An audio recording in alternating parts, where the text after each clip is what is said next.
ओम शांति।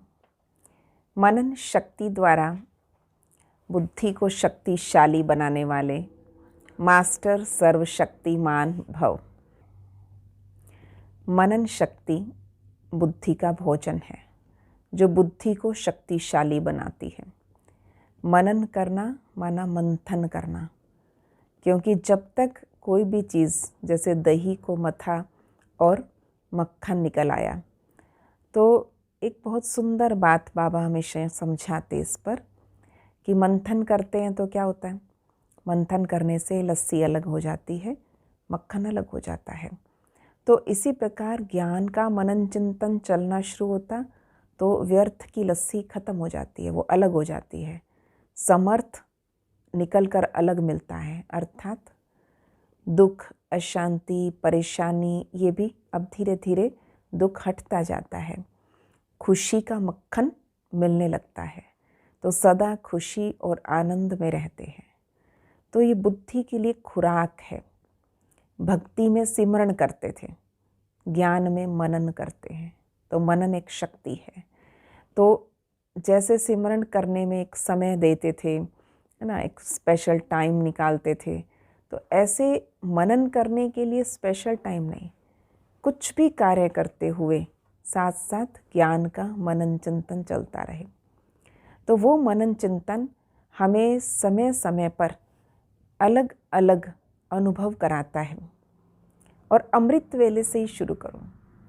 अमृत वेले किसी भी स्वमान, किसी भी टाइटल पर आप मनन करो, तो ये मनन आपको उसका स्मृति स्वरूप बना देगा। हम जो टाइटल सोचते हैं, जो स्वमान सोचा, उसमें स्थित हो गए। स्थित होने के लिए मनन चिंतन करना आवश्यक है। जिसका मनन चिंतन नहीं चलता तो लंबा समय योग नहीं रहता। तो योगी बनना माना मनन करना।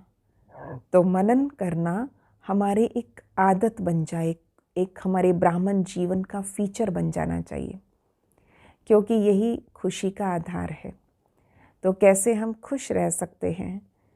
क्योंकि जितना हम समर्थ सोचते हैं, और ये समर्थ ही लाती है, नहीं तो माया बीच बीच में इंटरफेयर करती। क्योंकि मनन नहीं कर रहे तो कहीं व्यर्थ में चले गए, बातों में उलझ गए, बाप को भूल गए, इसलिए माया का इंटरफेरेंस हो जाता।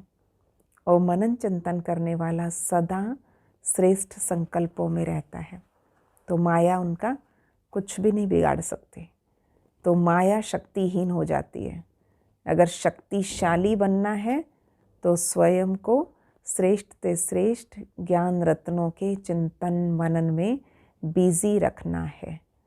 तो स्वयं को देखो कि मैं मास्टर सर्वशक्तिमान हूँ। तो आज सारा दिन ये स्वमान स्मृति में रखेंगे, मैं मास्टर सर्वशक्तिमान, हर शक्ति मेरे अंदर मौजूद है, उसे इमर्ज रखना है। क्योंकि बातें या कोई परिस्थितियाँ या परीक्षा उनको मर्ज ना कर दे। जब हमारा अपनी शक्तियों से ध्यान हटता है तो फिर कहीं ना कहीं व्यर्थ में उलझ जाते हैं, और कोई भी व्यर्थ मन को कमज़ोर बनाता है, और समर्थ चिंतन मन बुद्धि को शक्तिशाली बनाता है। तो मास्टर सर्वशक्तिमान होकर बैठेंगे और हर शक्ति का चिंतन करेंगे।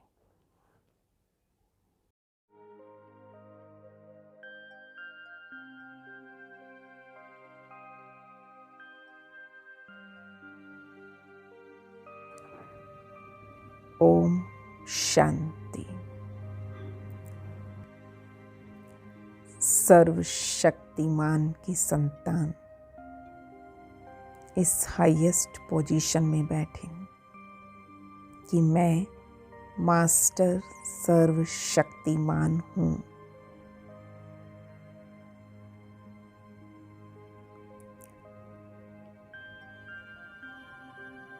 हर शक्ति मुझ आत्मा में मौजूद है।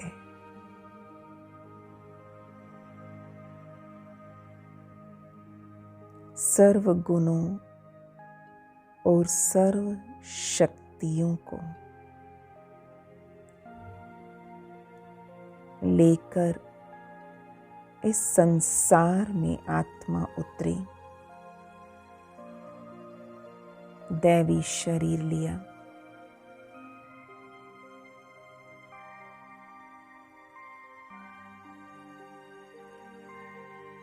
उस शक्तिशाली स्थिति को सृष्टि के आदि समय से ही अपने देवता स्वरूप को याद करें। मैं आत्मा बहुत शक्तिशाली थी।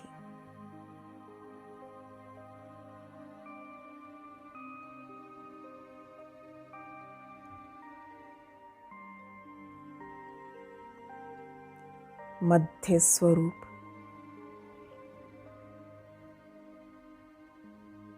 पूज्य देवी या देवता, मास्टर सर्वशक्तिमान,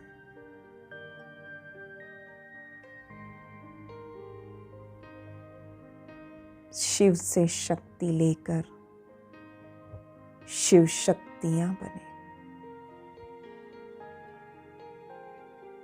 महावीर विघ्न विनाशक बन गए।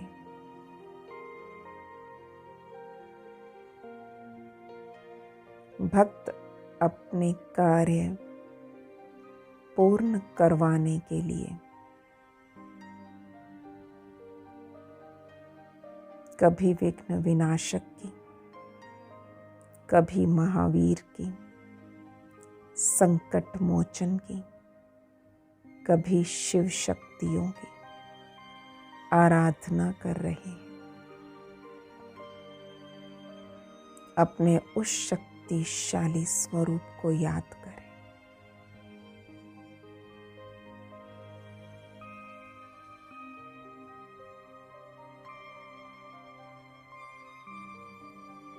अंत में ये ब्राह्मण स्वरूप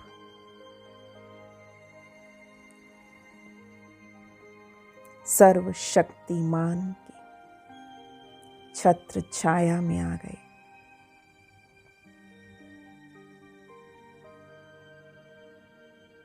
उसकी लाइट माइट के नीचे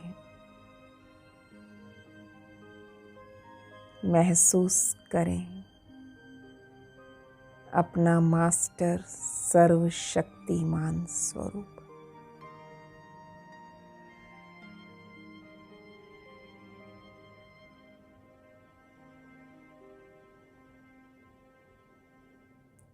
हर एक शक्ति जागृत हो गई।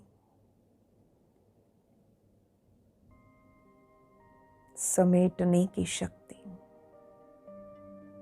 सहन करने की शक्ति, समाने की शक्ति, परखने की शक्ति, निर्णय करने की शक्ति,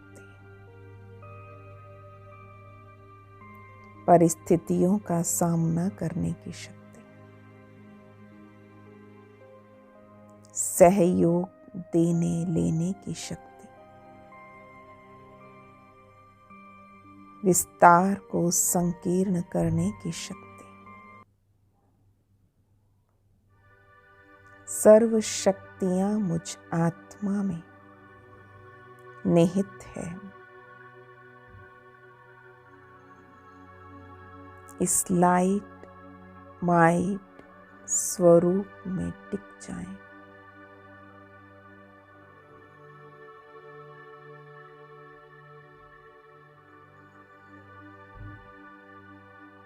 अब देह से डिटैच शक्तिशाली फरिश्ता बन जाएं। लाइट माइट चारों ओर फैला दें। मेरा अनादि अविनाशी स्वरूप भी मास्टर सर्वशक्तिमान है।